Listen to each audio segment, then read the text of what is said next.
আসসালামু আলাইকুম। হ্যাঁ, স্যার অনেক আগেই আসছে। স্যার ডিউ টাইমে ক্লাসে আছে, অনেক সময় আমাদের টেকনিক্যাল সমস্যা হয়। এটা তো অনলাইন ক্লাস, তোমাদের বুঝতে হবে সুমনা। অনলাইন ক্লাসে অনেক সময় তোমার টেকনিক্যাল সমস্যা হতে পারে। আমি অনেক আগে ক্লাসে আসছি। তো আশা করি তোমরা সবাই সুস্থ আছো, ভালো আছো। আমাকে দেখতে পাচ্ছো, শুনতে পাচ্ছো? আলহামদুলিল্লাহ ভালো আছি সুমনা। তুমি কেমন আছো বোন? সুমনা কেমন আছো? বলো তুমি কেমন আছো সুমনা। আমরা আজকে খুবই গুরুত্বপূর্ণ একটা টপিকের উপর ক্লাস করবো। হ্যাঁ, আলহামদুলিল্লাহ আলহামদুলিল্লাহ। টপিকটা হচ্ছে, দেখো, জাতিপুঞ্জ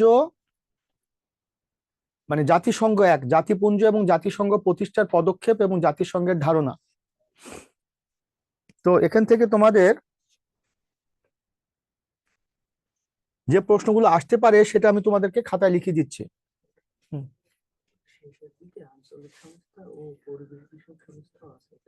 হ্যাঁ হ্যাঁ, বুঝতে পারছি। থ্যাংক ইউ, তুমি ধরিয়ে দিয়েছো, ঠিক আছে। এরপরে আমরা এখন যেটা লিখবো সেটা হচ্ছে জাতিপুঞ্জ। তো তোমাদের পরীক্ষার জন্য যতটুকু গুরুত্বপূর্ণ এবং যে তথ্যটি গুরুত্বপূর্ণ,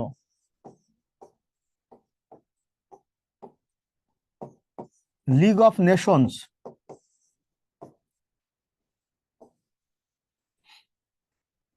জাতিপুঞ্জ। আচ্ছা, তো সংক্ষেপে তোমাদেরকে একটু বলি, প্রাথমিক ধারণা দিচ্ছি তোমাদেরকে। জাতিপুঞ্জ হচ্ছে একটি আন্তর্জাতিক সংস্থা। এটি গঠিত হয়েছিল একটা বিশ্বযুদ্ধের প্রেক্ষিতে।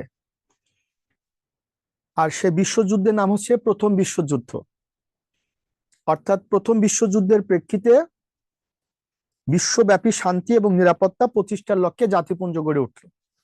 আগে লেখো তথ্যগুলো, পরে তোমাদেরকে আমি ব্যাখ্যা দিচ্ছি।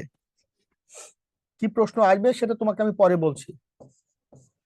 প্রথমে লেখো, গঠিত হয় 1919 সালে। জাতিপুঞ্জ গঠিত হয় 1919 সালে।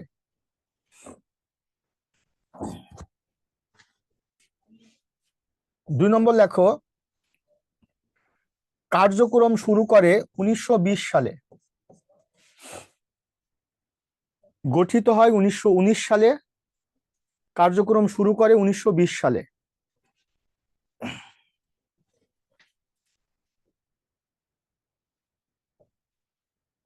এরপর লেখো, অকার্যকর হয় 1939 সালে।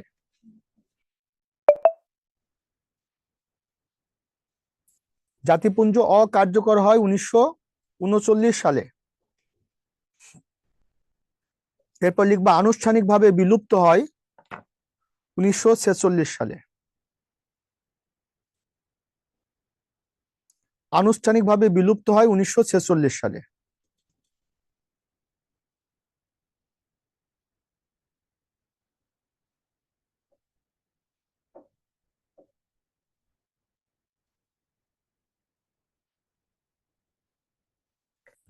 আনুষ্ঠানিকভাবে বিলুপ্ত হয় 1946 সালে, 46। চারটা ইনফরমেশন। 1 নম্বর ইনফরমেশন হচ্ছে জাতিপুঞ্জ কবে গঠিত হয়, 1919 সালে।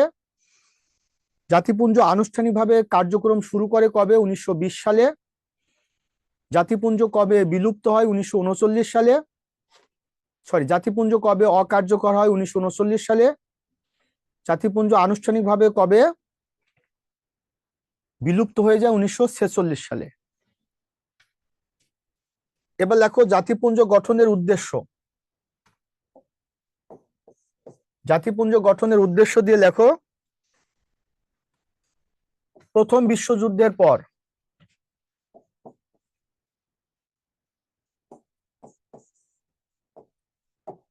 জাতিপুঞ্জ গঠনের উদ্দেশ্য দিয়ে লেখো, প্রথম বিশ্বযুদ্ধের পর বিশ্বব্যাপী শান্তি,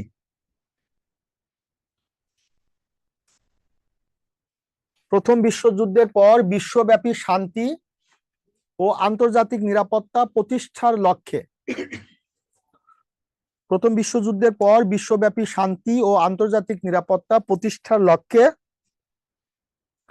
জাতিপুঞ্জ গড়ে ওঠে।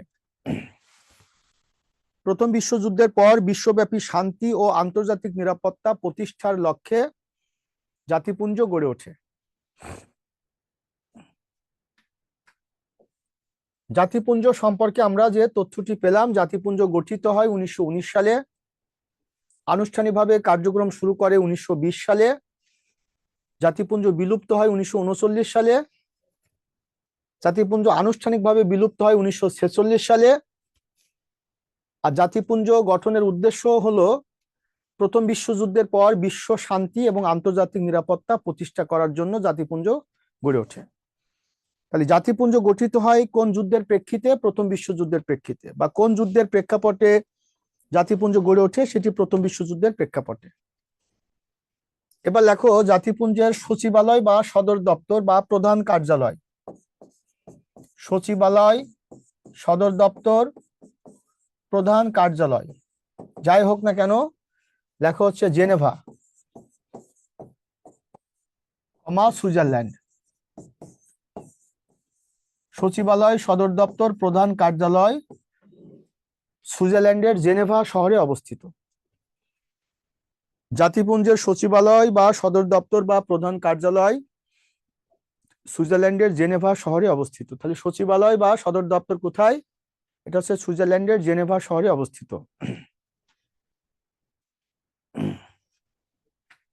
এরপরে যে তথ্যটি তোমরা লিখবা সেটা হচ্ছে জাতিপুঞ্জের দাপ্তরিক ভাষা ইংরেজি এবং ফরাসি।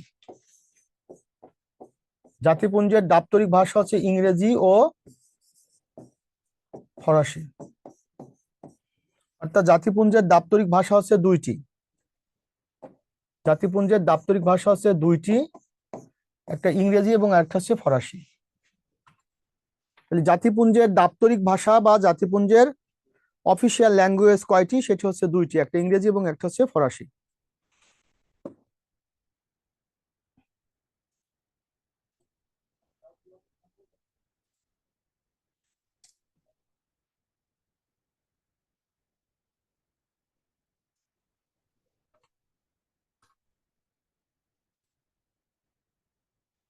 এরপর তোমরা যেটা লিখবা, জাতিপুঞ্জ গঠনের উদ্যোক্তা বা প্রস্তাবক। জাতিপুঞ্জ গঠনের উদ্যোক্তা,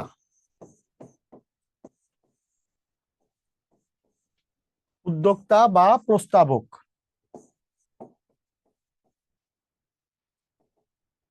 জাতিপুঞ্জ গঠনের উদ্যোক্তা বা প্রস্তাবক হচ্ছে উড্রো উইলসন।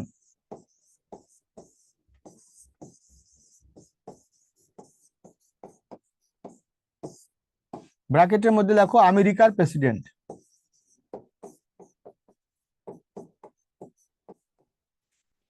জাতিপুঞ্জ গঠনের উদ্যোক্তা বা প্রস্তাবক হচ্ছেন আমেরিকার প্রেসিডেন্ট উড্রো উইলসন। এটুকু আগে লেখা শেষ করো। আমি তোমাদের জন্য এই জাতিপুঞ্জ বা জাতিসংঘ, এটা তোমাদের পরীক্ষা উপযোগী। তোমরা যে পরীক্ষার প্রস্তুতি নিচ্ছ সেই পরীক্ষার জন্য জাতিপুঞ্জ বা জাতিসংঘ থেকে এই টাইপের প্রশ্ন তোমাদের আসতে পারে। এর বেশি ডিপলি তোমাদের প্রশ্নটি আসবে না। তোমাদেরকে যদি আমি বিসিএস উপযোগী পড়াতাম তাহলে এই তথ্যটি তোমার এর চেয়ে আপার লেভেলে পড়াতাম। এখন তোমাদের পরীক্ষায় প্রশ্নটি কিভাবে আসতে পারে সেটা একটু ধারণা নাও। শুধু ইনফরমেশনটি লিখবা তা তো না, এটা একটা ধারণা নিতে হবে। প্রশ্ন হলো যে 1914 সাল থেকে 1918 সাল পর্যন্ত প্রথম বিশ্বযুদ্ধ চলছিল। 1918 সালে প্রথম বিশ্বযুদ্ধ শেষ হয়ে যাওয়ার পরে যাতে করে পৃথিবীতে আরেকটি যুদ্ধ না বাধে, অর্থাৎ দ্বিতীয় বিশ্বযুদ্ধ যাতে না বাধে, সেটির নিশ্চয়তা দেওয়ার জন্য মূলত জাতিপুঞ্জ বা লিগ অফ নেশনস গঠিত হয়েছিল। যে জাতিপুঞ্জ বা লিগ অফ নেশনস এর উদ্দেশ্য ছিল গঠনের যে দ্বিতীয় বিশ্বযুদ্ধ বাঁধবে না, সেটিকে প্রতিহত করবে জাতিপুঞ্জ। কিন্তু 1939 সালে যেহেতু দ্বিতীয় বিশ্বযুদ্ধ শুরু হলো, জাতিপুঞ্জ অকার্যকর হয়ে গেল এই যুদ্ধ বাঁধার কারণে। আর 1945 সালে যেহেতু জাতিসংঘ গড়ে উঠল, সে কারণে 1945 সালের পরের বছরে 1946 সালে জাতিপুঞ্জকে আনুষ্ঠানিকভাবে বিলুপ্ত ঘোষণা করা হলো। এবার প্রশ্নটি কিভাবে আসতে পারে? জাতিপুঞ্জ গঠিত হয়েছিল কোন বছরে? 1919 সালে। জাতিপুঞ্জ আনুষ্ঠানিকভাবে কার্যক্রম শুরু করে কোন সালে বা কোন বছরে? 1920 সালে। কোন বছরে বা কোন সালে জাতিপুঞ্জ অকার্যকর হয়েছিল? 1939 সালে। কোন সালে বা কোন বছরে জাতিপুঞ্জ আনুষ্ঠানিকভাবে বিলুপ্ত হয়েছিল? 1946 সালে। কোন বিশ্বযুদ্ধের প্রেক্ষিতে জাতিপুঞ্জ গড়ে ওঠে? প্রথম বিশ্বযুদ্ধের প্রেক্ষিতে। বা প্রথম বিশ্বযুদ্ধের পরে বিশ্ব শান্তি নিরাপত্তা প্রতিষ্ঠায় কোন আন্তর্জাতিক সংস্থা গড়ে ওঠে? জাতিপুঞ্জ। এরপরে প্রশ্নটি হতে পারে, জাতিপুঞ্জ কোন দেশ থেকে পরিচালিত হয়েছিল? সুইজারল্যান্ড থেকে। কোন শহর থেকে? জেনেভা শহর থেকে। জাতিপুঞ্জের প্রধান কার্যালয় কোন দেশে ছিল? সুইজারল্যান্ডে। কোথায় ছিল? জেনেভাতে। জাতিপুঞ্জের সচিবালয় বলো, সদর দপ্তর বলো, প্রধান কার্যালয় বলো, কোন দেশ? এটা হবে সুইজারল্যান্ড। কোথায়? সেটা হবে জেনেভা। তারপরে কোন দুটি ভাষায় জাতিপুঞ্জের কার্যক্রম চলতো? ইংরেজি এবং ফরাসি ভাষায়। বা জাতিপুঞ্জের দাপ্তরিক ভাষা কয়টি ছিল? দুইটি। কোন কোন ভাষা জাতিপুঞ্জের দাপ্তরিক ভাষা ছিল? ইংরেজি এবং ফরাসি ভাষা। জাতিপুঞ্জ গঠনের প্রস্তাবক বা জাতিপুঞ্জ গঠনের উদ্যোক্তা কোন দেশ ছিল? উত্তর হবে আমেরিকা। যদি প্রশ্নটি হয় জাতিপুঞ্জ গঠনের উদ্যোক্তা বা প্রস্তাবক দেশ কোন দেশ ছিল, তাহলে হবে আমেরিকা। আর যদি হয় কোন ব্যক্তি ছিল বা কে ছিল, তাহলে হবে উড্রো উইলসন। এবার উড্রো উইলসন তিনি কে ছিলেন? উড্রো উইলসন ছিলেন আমেরিকার প্রেসিডেন্ট, এবং তিনি আমেরিকার প্রেসিডেন্ট এবং প্রথম বিশ্বযুদ্ধকালীন আমেরিকার প্রেসিডেন্ট। এই প্রশ্নগুলোর বাইরে জাতিপুঞ্জ থেকে তোমার কোনো প্রশ্ন আসবে বলে আমার বিশ্বাস হয় না তোমাদের চাকরির জন্য। জাতিপুঞ্জ প্রতিষ্ঠার সাথে আরো অনেক কথা সম্পৃক্ত, সেই ডিপে আমি তোমাদের আলোচনায় যাচ্ছি না। তাহলে প্রশ্নগুলো তোমাদেরকে কিভাবে হতে পারে তোমরা বিষয়টা ক্লিয়ারলি বুঝতে পেরেছো। শুধু তথ্যটি তোমাকে পড়লেই হবে না, তথ্যটি পড়ার সাথে সাথে তোমাকে কাল্পনিক প্রশ্ন কি হতে পারে, সম্ভাব্য প্রশ্ন কি হতে পারে, সেটি আগে ভাগেই সেটি নিয়ে একটু চিন্তা করা বা একটু গবেষণা করা। এটা তোমার প্রশ্ন পরীক্ষায় সর্বোচ্চ আনসার দেওয়ার ক্ষেত্রে তোমাকে এগিয়ে নিবে, যদি তুমি অগ্রিম সম্ভাব্য প্রশ্ন কেমন হতে পারে সেটা যদি তুমি অগ্রিম এটা নিয়ে একটু চিন্তা করো। জাতিপুঞ্জ তাহলে এর পরিস্থিতি কি? জাতিপুঞ্জ হচ্ছে প্রথম বিশ্বযুদ্ধের পরে বিশ্ব শান্তি নিরাপত্তা প্রতিষ্ঠার লক্ষ্যে গঠিত একটি আন্তর্জাতিক সংস্থা, যে সংস্থা গঠনের সাথে আমেরিকার প্রেসিডেন্ট উড্রো উইলসনের সম্পৃক্ততা ছিল বা তার উদ্যোগে জাতিপুঞ্জ গঠিত হয়। আর দ্বিতীয় বিশ্বযুদ্ধ সংগঠনের মধ্য দিয়ে এই সংস্থাটি বিলুপ্ত হয়ে যায়। আর দুটি ভাষায় এটির কার্যক্রম চলতো, ইংরেজি ফরাসি ভাষায়। সুইজারল্যান্ডের জেনেভা শহর থেকে এটির পরিচালিত হয়ে আসছিল। সংক্ষেপে, অতি সংক্ষেপে জাতিপুঞ্জ সম্পর্কে যে তথ্যটুকু তুমি লিখলে, আমি মনে করি যে তোমার পরীক্ষায় প্রশ্ন আকারে এর মধ্য থেকে আসতে পারে। এখন আমরা যে সংস্থাটি লিখবো সেটা হচ্ছে জাতিসংঘ। লেখো জাতিসংঘ। জাতিসংঘ সম্পর্কে একদম বেসিক তথ্যগুলো আগে আমরা লিখবো, তারপর আমরা বোর্ডে যাব। বোর্ডে গিয়ে স্লাইডে গিয়ে তোমাদেরকে আমি যেগুলো গুরুত্বপূর্ণ তথ্য সেগুলো মার্ক করে দিব। তাহলে লেখো জাতিসংঘ।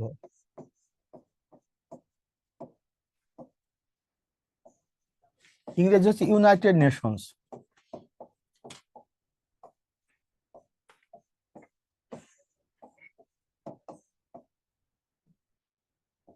নেশনস, ইউনাইটেড নেশনস বা জাতিসংঘ। ইউনাইটেড নেশনস বা জাতিসংঘ সম্পর্কে তোমাদের প্রথম যে তথ্যটি লিখবা সে তথ্যটি হচ্ছে জাতিপুঞ্জ গঠনের লক্ষ্য বা উদ্দেশ্য কি। দেখো জাতিপুঞ্জ গঠনের উদ্দেশ্য, প্রথম তথ্যটি লেখো জাতিপুঞ্জ জাতিসংঘ গঠনের উদ্দেশ্য।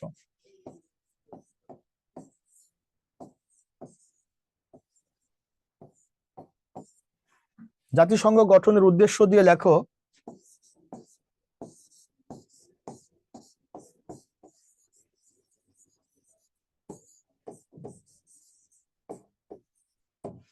দ্বিতীয় বিশ্বযুদ্ধের পর বিশ্ব শান্তি ও নিরাপত্তা প্রতিষ্ঠার লক্ষ্যে, দ্বিতীয় বিশ্বযুদ্ধের পর বিশ্ব শান্তি ও নিরাপত্তা প্রতিষ্ঠার লক্ষ্যে জাতিসংঘ গঠিত হয়। দ্বিতীয় বিশ্বযুদ্ধের পর বিশ্ব শান্তি ও নিরাপত্তা প্রতিষ্ঠার লক্ষ্যে জাতিসংঘ গঠিত হয়।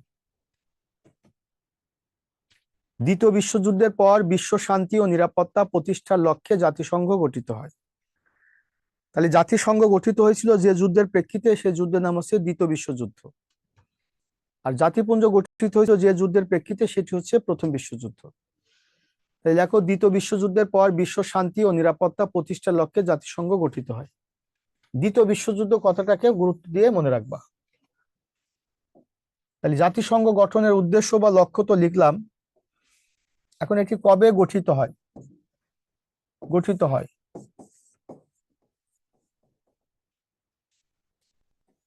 1945 সালের 24শে অক্টোবর।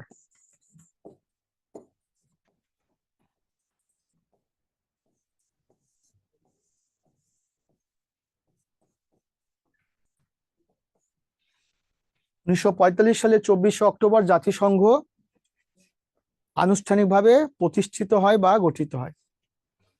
জাতিসংঘ গঠিত হয় 1945 সালের 24শে অক্টোবর।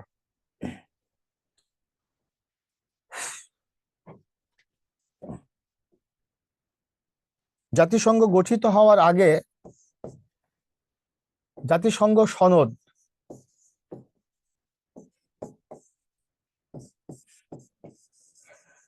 স্বাক্ষরিত হয়।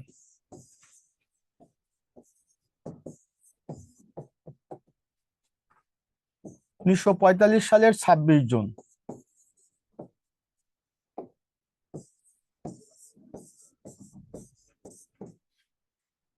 1945 সালের 26 জুন জাতিসংঘ সনদ স্বাক্ষরিত হয়। প্রতিটা তথ্য ইম্পর্টেন্ট, সর্বোচ্চ গুরুত্ব দিয়ে এটিকে মুখস্থ করবা।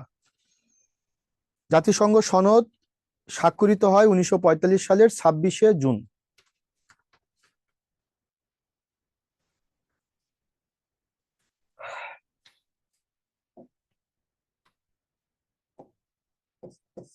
আর জাতিসংঘ সনদ কার্যকর হয়, জাতিসংঘ সনদ কার্যকর হয় 1945 সালের 24 অক্টোবর।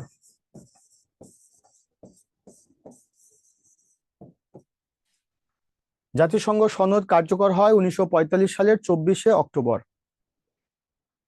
জাতিসংঘ সনদ স্বাক্ষরিত হয় 1945 সালের 26শে জুন। আর জাতিসংঘ সনদ কার্যকর হয় 1945 সালের 24শে অক্টোবর।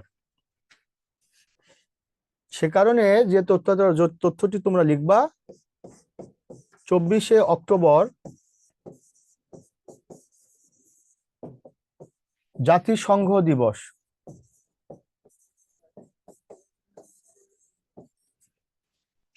অক্টোবর জাতিসংঘ দিবস।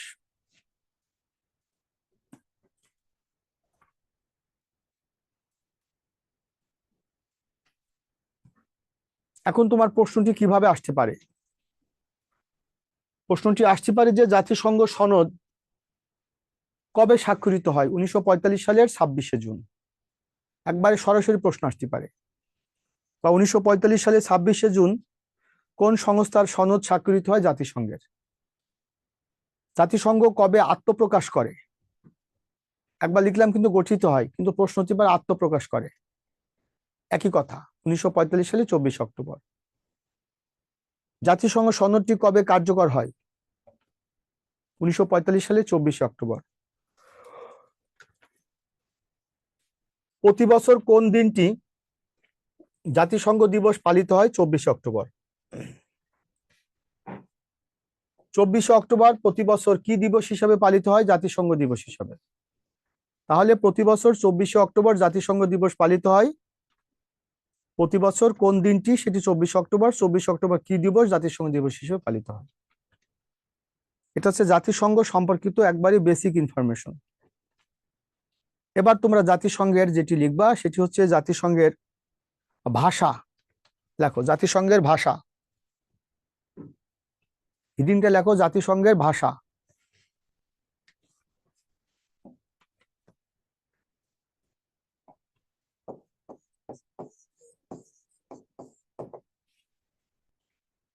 দেখো জাতিসংঘের অফিসিয়াল ভাষা মোট 6টি। জাতিসংঘের ভাষা দিয়ে লেখো জাতিসংঘের অফিসিয়াল ভাষা মোট 6টি।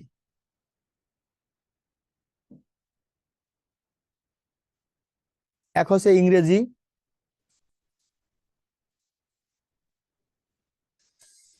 দুই হচ্ছে ফরাসি,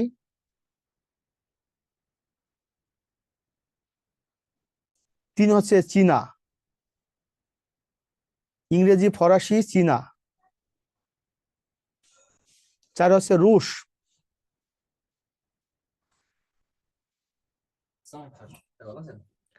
পাঁচ হচ্ছে স্প্যানিশ।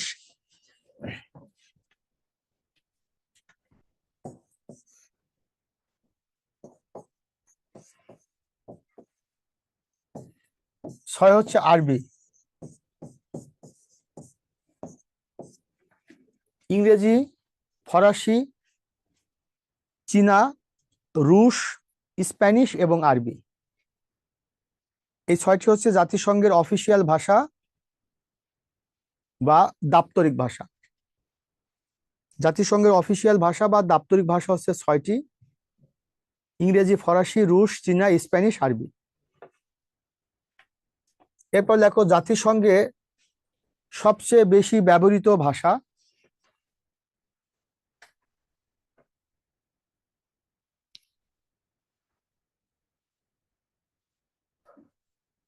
জাতিসংঘের সবচেয়ে বেশি ব্যবহৃত ভাষা অবলিক জাতিসংঘের কার্যকরী ভাষা। জাতিসংঘের সবচেয়ে বেশি ব্যবহৃত ভাষা অবলিক জাতিসংঘের কার্যকরী ভাষা 2টি: ইংরেজি ও ফরাসি। দেখো জাতিসংঘের সবচেয়ে বেশি ব্যবহৃত ভাষা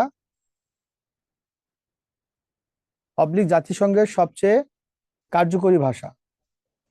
জাতিসংঘে সবচেয়ে ব্যবহৃত ভাষা অবলিক জাতিসংঘের কার্যকরী ভাষা 2টি: ইংরেজি এবং ফরাসি।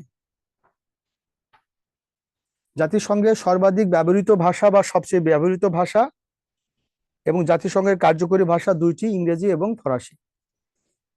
তাহলে তোমার পরীক্ষার প্রশ্নটি আসতে পারে জাতিসংঘের অফিসিয়াল ভাষা কয়টি বা জাতিসংঘের দাপ্তরিক ভাষা কয়টি? 6টি। নিম্নের কোনটি জাতিসংঘের অফিসিয়াল ভাষা বা দাপ্তরিক ভাষা, বা নিম্নের কোনটি জাতিসংঘের অফিসিয়াল ভাষা বা দাপ্তরিক ভাষা নয়? প্রশ্নটি তোমার যেভাবে দিক না কেন। এরপর আসতে পারে যে জাতিসংঘের কোন দুটি ভাষায় জাতিসংঘের কার্যক্রম বেশি চলে বা বেশি কার্যকর ভাষা কোন দুটি, সেটি ইংরেজি এবং ফরাসি। এবার লেখো জাতিসংঘ বিশ্ববিদ্যালয়। জাতিসংঘের একটা বিশ্ববিদ্যালয় আছে, হেডিংটা লেখো জাতিসংঘ বিশ্ববিদ্যালয়। জাতিসংঘ বিশ্ববিদ্যালয়।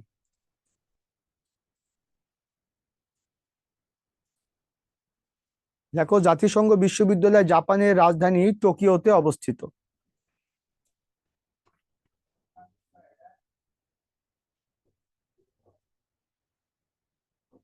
জাতিসংঘ বিশ্ববিদ্যালয় জাপানের রাজধানী টোকিওতে অবস্থিত।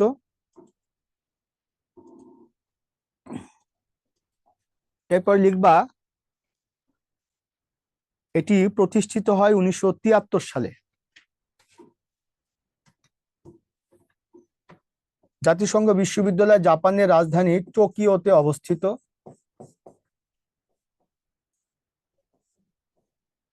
এটি প্রতিষ্ঠিত হয় 1973 সালে। জাতিসংঘ বিশ্ববিদ্যালয় জাপানের রাজধানী টোকিওতে অবস্থিত। এটি প্রতিষ্ঠিত হয় 1973 সালে। এই দুটি তথ্য তোমরা মনে রাখবা। জাতিসংঘের ভাষা, জাতিসংঘ বিশ্ববিদ্যালয়, জাতিসংঘের সংস্থা, জাতিসংঘের সনদ, জাতিসংঘের প্রতিষ্ঠাকাল। এবার তোমরা লিখবা জাতিসংঘের সদস্য। হেডিংটা লেখো জাতিসংঘের সদস্য। আমি একটু ফিজিক্যালি একটু উইক, আজকে কয়েকটা সকালের ক্লাসগুলো একটু বসে বসে নিয়েছি। তোমরা লেখো, আমি বলছি, আমি পরে এসে আবার লিখে দেব। প্রথম ইনফরমেশনটি লেখো, এই অংশটুকু খুবই গুরুত্বপূর্ণ। জাতিসংঘের সদস্য দিয়ে লেখো জাতিসংঘের প্রতিষ্ঠাকালীন সদস্য 51টি।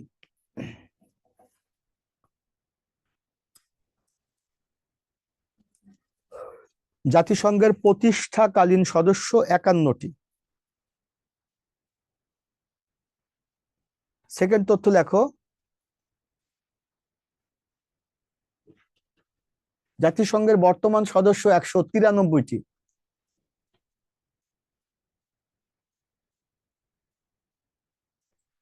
জাতিসংঘের প্রতিষ্ঠাকালীন সদস্য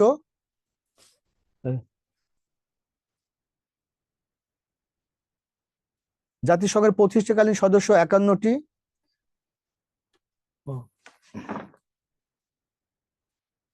জাতিসংঘের বর্তমান সদস্য 193টি। পরের তথ্যটি লিখবা, জাতিসংঘের সর্বশেষ সদস্য দক্ষিণ সুদান। জাতিসংঘের সর্বশেষ সদস্য দক্ষিণ সুদান। দায় দিয়ে লিখবা, এটি 14 জুলাই 2011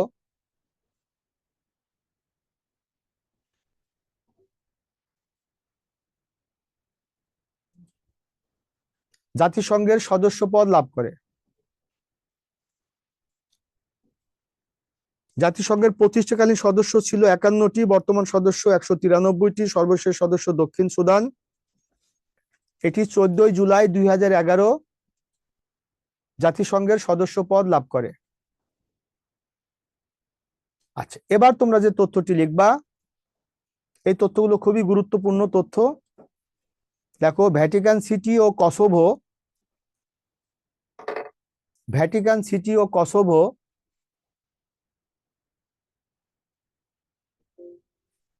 জাতিসংঘের পর্যবেক্ষক সদস্য। ভ্যাটিকান সিটি ও কসোভো জাতিসংঘের পর্যবেক্ষক সদস্য।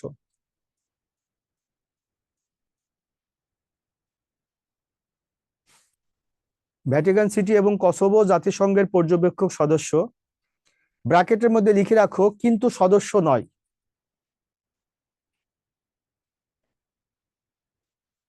এটার ব্যাখ্যাটা আমি পরে দিচ্ছি। ভ্যাটিকান সিটি ও কসোভো জাতিসংঘের পর্যবেক্ষক সদস্য, ব্র্যাকেটে লেখো কিন্তু সদস্য নয়। এর অর্থ হচ্ছে ভ্যাটিকান সিটি এবং ফিলিস্তিন এরা জাতিসংঘের সদস্য না, এটা তোমাকে হাইলাইট করা হচ্ছে। বাট তারা জাতিসংঘের কি? তারা জাতিসংঘের পর্যবেক্ষক সদস্য। তারপরে বাক্যটি লেখো, তাইওয়ান পূর্বে জাতিসংঘের সদস্য ছিল,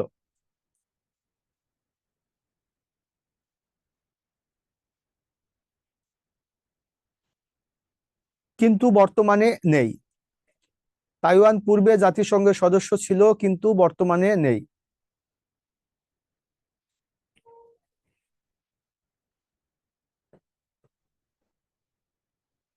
এরপর লেখো, তাইওয়ান 1971 সালে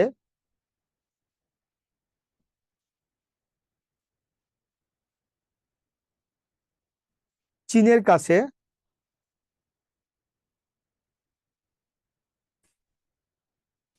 জাতিসংঘের সদস্য পদ হারায়।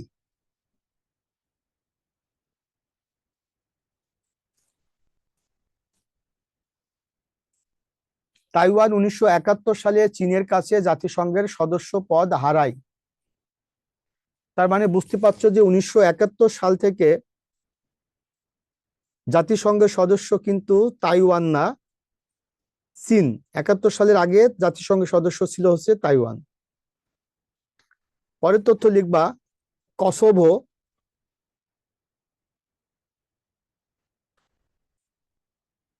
ও ভ্যাটিকান সিটি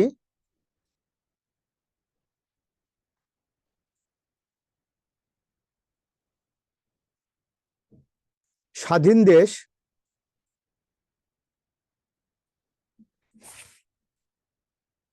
কিন্তু জাতিসংঘের সদস্য নয়। দেখো, তথ্যগুলো কিন্তু অনেক পেঁচানো পেঁচানো তথ্য। ভ্যাটিকান সিটি এবং কসোভো স্বাধীন দেশ, কিন্তু জাতিসংঘের সদস্য নয়। এগুলো আমি সবগুলোকে ব্যাখ্যা দিচ্ছি। ভ্যাটিকান সিটি এবং কসোভো স্বাধীন দেশ, কিন্তু জাতিসংঘের সদস্য নয়। এরপর লিখবা, আয়তনে জাতিসংঘের বৃহত্তম দেশ। রাশিয়া।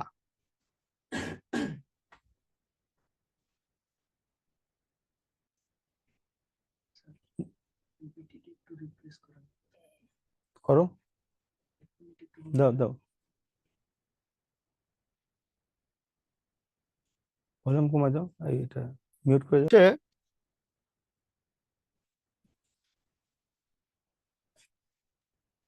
আয়তনে জাতিসংঘের বৃহত্তম দেশ হচ্ছে রাশিয়া।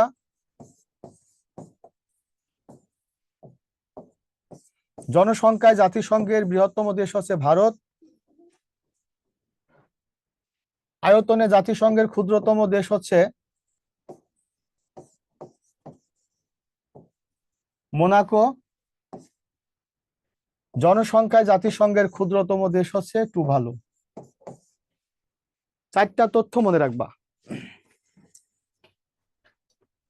আয়তনে জাতিসংঘের বৃহত্তম সদস্য হচ্ছে রাশিয়া।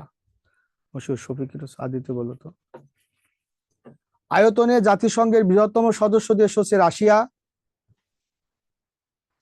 জনসংখ্যায় জাতিসংঘের বৃহত্তম সদস্য দেশ হচ্ছে ভারত। আয়তনে জাতিসংঘের ক্ষুদ্রতম দেশ হচ্ছে মোনাকো। জনসংখ্যায় জাতিসংঘের ক্ষুদ্রতম দেশ হচ্ছে টুভালু। তাহলে প্রশ্নটি আমরা কি লিখলাম, কথাগুলো সবাই একটু মনোযোগ সহকারে শুনবো। যে জাতিসংঘের সদস্য, এই তথ্য থেকে আমরা যেটা লিখলাম, প্রথম তথ্য হতে পারে জাতিসংঘের প্রতিষ্ঠাকালীন সদস্য কয়টি ছিল? 51টি। কিংবা প্রতিষ্ঠাকালে জাতিসংঘ কতটি রাষ্ট্র নিয়ে কার্যক্রম শুরু করে? উত্তর হবে 51টি। একই প্রশ্ন, মানে একই উত্তর, কিন্তু প্রশ্নের প্যাটার্ন ভিন্ন। কতটি দেশ নিয়ে জাতিসংঘ তার কার্যক্রম শুরু করে? 51টি দেশ। বা প্রতিষ্ঠা লগ্নে জাতিসংঘের সদস্য কয়টি ছিল? 51টি দেশ। তারপরে প্রশ্নটি হচ্ছে বর্তমানে জাতিসংঘের সদস্য দেশ কয়টি? 193টি। জাতিসংঘের সর্বশেষ সদস্য কোন দেশটি? দক্ষিণ সুদান। তারপরে প্রশ্ন হতে পারে যে জাতিসংঘের সর্বশেষ সদস্য দেশটি কবে জাতিসংঘে অন্তর্ভুক্ত হয়? 2011 সালে 14 জুলাই। হ্যাঁ, ইসমাইল কি বুঝতে পারছো ভাই কথাগুলো? মানে প্রশ্নগুলো মানে কিভাবে কিভাবে আসতে পারে। তারপরে তোমার প্রশ্ন আসতে পারে যে পৃথিবীতে স্বাধীন দেশের মধ্য থেকে কয়টি দেশ জাতিসংঘের মেম্বার না? 2টি দেশ, একটা ভ্যাটিকান সিটি এবং একটা হচ্ছে কসোভো। কসোভো দেশটি স্বাধীন দেশ কিন্তু জাতিসংঘের মেম্বার না। ভ্যাটিকান সিটি এটিও একটি স্বাধীন দেশ কিন্তু জাতিসংঘের মেম্বার না।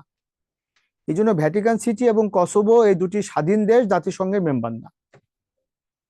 এরপরে যদি তোমাকে আরেকটু প্রশ্ন করা হয় যে কোন দুটি দেশ জাতিসংঘের পর্যবেক্ষক সদস্য, মানে তারা অ্যাকচুয়ালি সদস্য না কিন্তু তারা হচ্ছে পর্যবেক্ষক সদস্য, তার মানে জাতিসংঘের কাজকে তারা পর্যবেক্ষণ করে, তারা জাতিসংঘের সদস্য রাষ্ট্রের মতো কাজ করতে পারে না।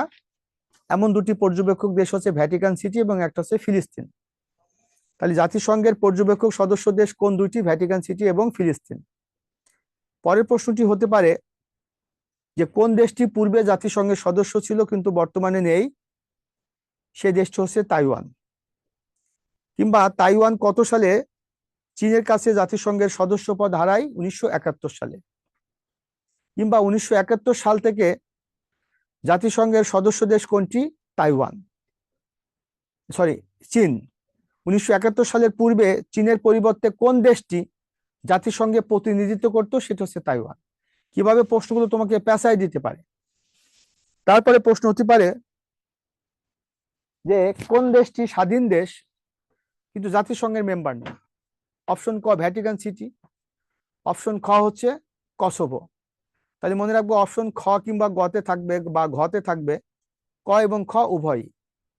তাহলে জাতিসংঘের সদস্য দেশ না কিন্তু স্বাধীন দেশ এমন দুটি দেশ হচ্ছে কসোভো, কসোভো এবং একটা হচ্ছে ভ্যাটিকান সিটি। এরা জাতিসংঘের সদস্য না কিন্তু এরা হচ্ছে স্বাধীন স্বাধীন দেশ। আচ্ছা, আমি মোটামুটি স্বাধীন দেশ, সদস্য না ভ্যাটিকান সিটি এবং কসোভো এটি বারবার করে বলছি। আর ফিলিস্তিন এবং ভ্যাটিকান সিটি জাতিসংঘের পর্যবেক্ষক সদস্য দেশ। এখন আমরা জাতিসংঘের সদস্য দেশ সদস্য লিখলাম, এখন লিখবো জাতিসংঘের সংস্থা।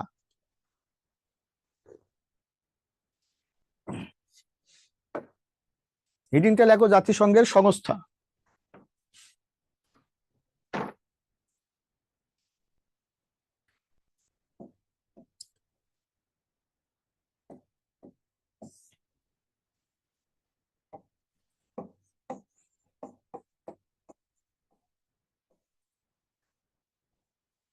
জাতিসংঘের সংস্থা দিয়ে লেখো। জাতিসংঘের মূল সংস্থা মোট 6টি। জাতিসংঘের মূল সংস্থা মোট 6টি।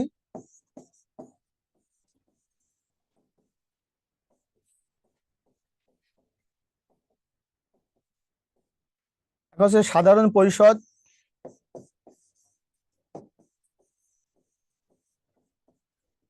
2 নম্বর হচ্ছে নিরাপত্তা পরিষদ,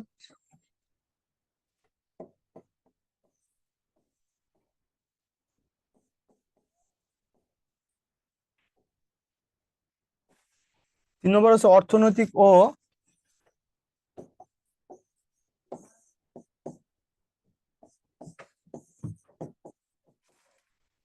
সামাজিক পরিষদ।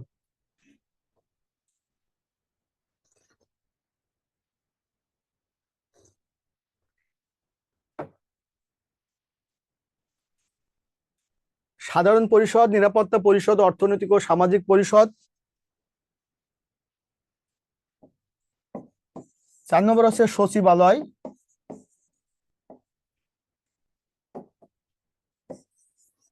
5 নম্বর ওসি পরিষদ।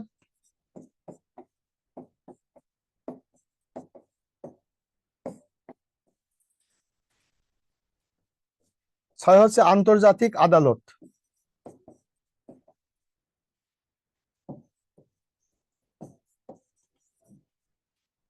এই 6টি জাতিসংঘের মূল সংস্থা, এটা মুখস্থ করে ফেলতে হবে।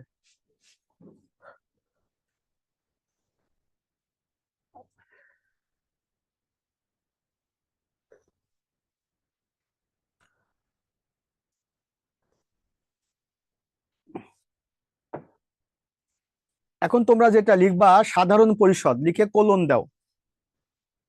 এগুলো সম্পর্কে তোমাদের এখন তথ্য লিখতে হবে।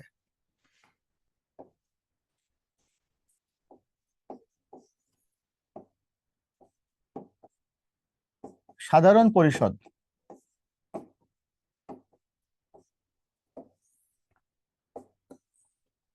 এক নম্বর তথ্য হচ্ছে সাধারণ পরিষদকে জাতিসংঘের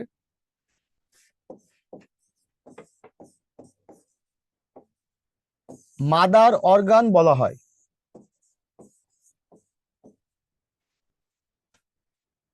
সাধারণ পরিষদকে জাতিসংঘের মাদার অর্গান বলা হয়।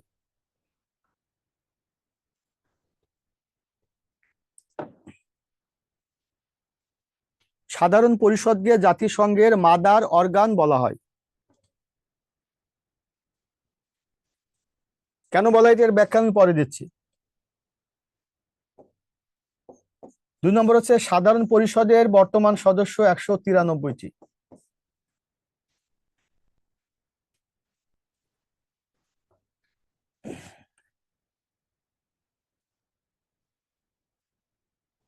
তিন নম্বর হচ্ছে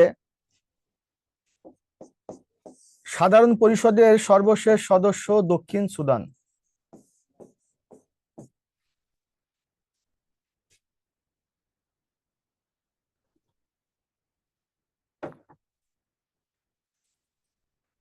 চার নম্বর হলো প্রতি বছর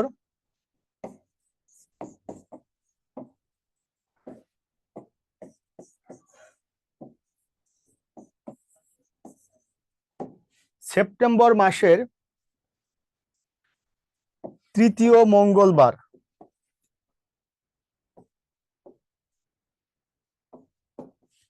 প্রতি বছর সেপ্টেম্বর মাসের তৃতীয় মঙ্গলবার সাধারণ পরিষদের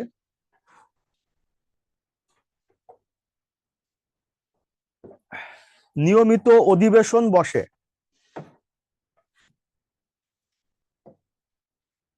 প্রতি বছর সেপ্টেম্বর মাসের তৃতীয় মঙ্গলবার সাধারণ পরিষদের নিয়মিত অধিবেশন বসে।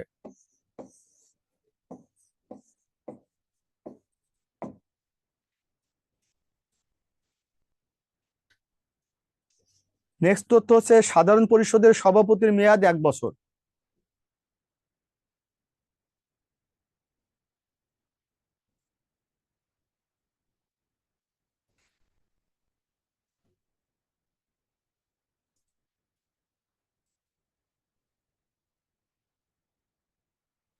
এখন তোমাদেরকে ব্যাপারটা বুঝিয়ে বলি।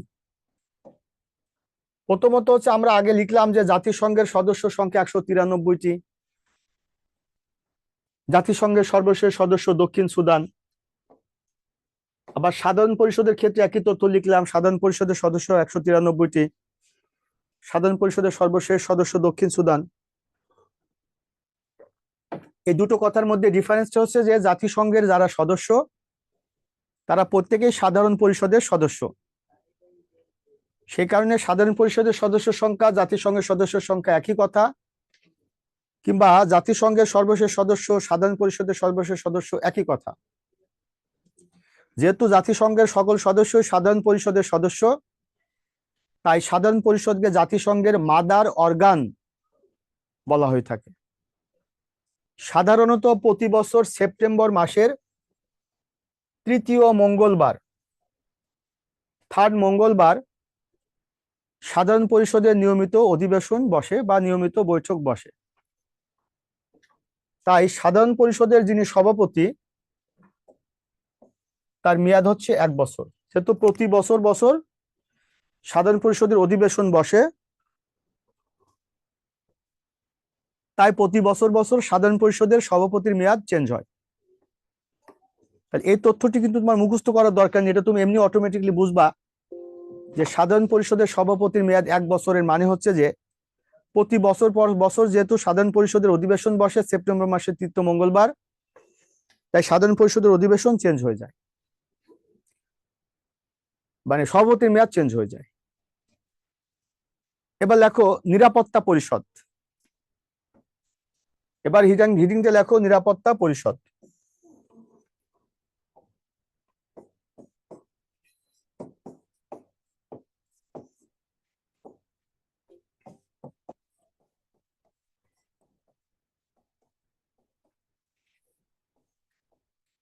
নিরাপত্তা পরিষদ দিয়ে যেটা লিখবা, দেখো জাতিসংঘের নিরাপত্তা পরিষদের মোট সদস্য 15টি।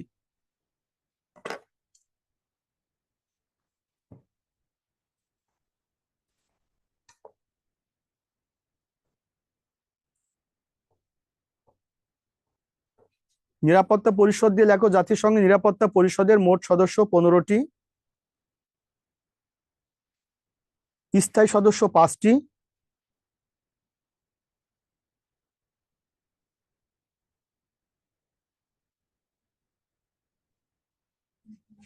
আর অস্থায়ী সদস্য 10টি।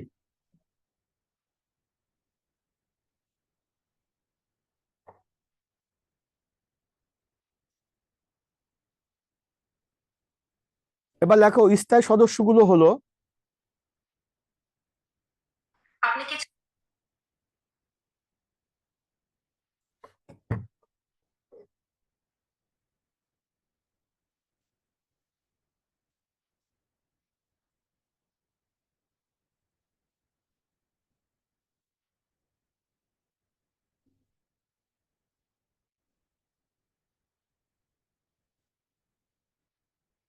একটা মিনিট,